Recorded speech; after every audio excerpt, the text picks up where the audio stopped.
CPI സംസ്ഥാന assistant സെക്രട്ടറിമാരായി PP സുനീറിനെയും Sathyan മൊക്കേരിയെയും തെരഞ്ഞെടുത്തു. സംസ്ഥാനത്തെ നേതൃഘടനയിൽ സംസ്ഥാന സെക്രട്ടേറിയറ്റ് പുനഃസ്ഥാപിക്കാനും തീരുമാനമായി.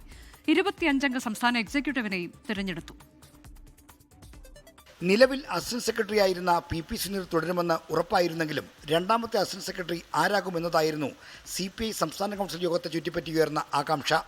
ദേശീയ നേതാക്കളടക്കം മുന്നോട്ട് വെച്ച മുല്ലക്കര രത്നാകരന്റെ പേരിനോട് ആദ്യം യോജിച്ച സംസ്ഥാന സെക്രട്ടറി ബിനോയ് വിശ്വം പിന്നീട് അതിൽ നിന്ന് പിന്നാക്കം പോയി. അങ്ങനെയാണ് ഗ്രൂപ്പ് സമ്മർദ്ദത്തിന് വഴങ്ങി നേരത്തെ അസിസ്റ്റന്റ് സെക്രട്ടറി ആയിരുന്ന സത്യൻ മൊകേരിയെ വീണ്ടും അതേ പദവിയിൽ അവരോധിച്ചത്. പഴയ മാതൃക പിന്തുടർന്ന് സംസ്ഥാന നേതൃത്വത്തിൽ ത്രിതല സംഘടനാ സംവിധാനം കൊണ്ടുവന്നു. കാനം രാജേന്ദ്രൻ സെക്രട്ടറി ആയതിനു പിന്നാലെ ഒഴിവാക്കിയ സംസ്ഥാന സെക്രട്ടേറിയറ്റാണ് പുനഃസ്ഥാപിച്ചത്.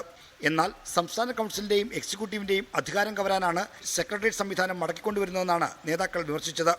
സംസ്ഥാന കൗൺസിലിൽ 10ഓളം നേതാക്കൾ ഈ തീരുമാനത്തെ രൂക്ഷമായി വിമർശിച്ചു. ഇന്ന് തെരഞ്ഞെടുത്ത 11-അംഗ സെക്രട്ടേറിയറ്റിൽ പഴയ കാനം പക്ഷത്തിന്റെ സമഗ്രാധിപത്യമാണ്.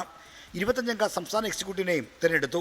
ഇടവേളയ്ക്ക് ശേഷം VS സുനിൽകുമാറും CN ചന്ദ്രനും സംസ്ഥാന എക്സിക്യൂട്ടീവിൽ തിരിച്ചെത്തി. സ്ഥാനമൊഴിഞ്ഞ ജില്ലാ സെക്രട്ടറിമാരായ TJ Angelos, KP Suresh Raj, KK Valsaraj എന്നിവരും വനിതാ നേതാവായ R ലതാദേവിയും യുവജന നേതാവായ TG ജിസ്മോൻ എക്സിക്യൂട്ടീവിൽ അംഗങ്ങളായി. സംസ്ഥാന എക്സിക്യൂട്ടീവിന്റെയും സംസ്ഥാന കൗൺസിലിന്റെയും തീരുമാനങ്ങൾക്ക് വിധേയമായിട്ടായിരിക്കും പ്രവർത്തിക്കേണ്ട സെക്രട്ടേറിയറ്റ്. സെക്രട്ടേറിയറ്റ് ഒരു എക്സിക്യൂട്ടീവ് ബോഡിയായിരിക്കും, പക്ഷെ പോളിസി മേക്കിംഗ് ബോഡിയല്ല.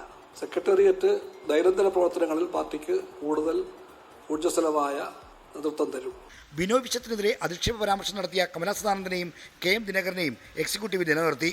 പാർട്ടി സെക്രട്ടറിയെ ആക്ഷേപിക്കുന്ന ഫോൺ സംഭാഷണം പുറത്തുവിടുന്നതാണോ എക്സിക്യൂട്ടീവിൽ വരാനുള്ള വഴിയെന്ന് കൗൺസിൽ അംഗം BP ഉണ്ണികൃഷ്ണൻ പരിഹസിച്ചു. R ശ്രീജിത്ത്, 24 തിരുവനന്തപുരം.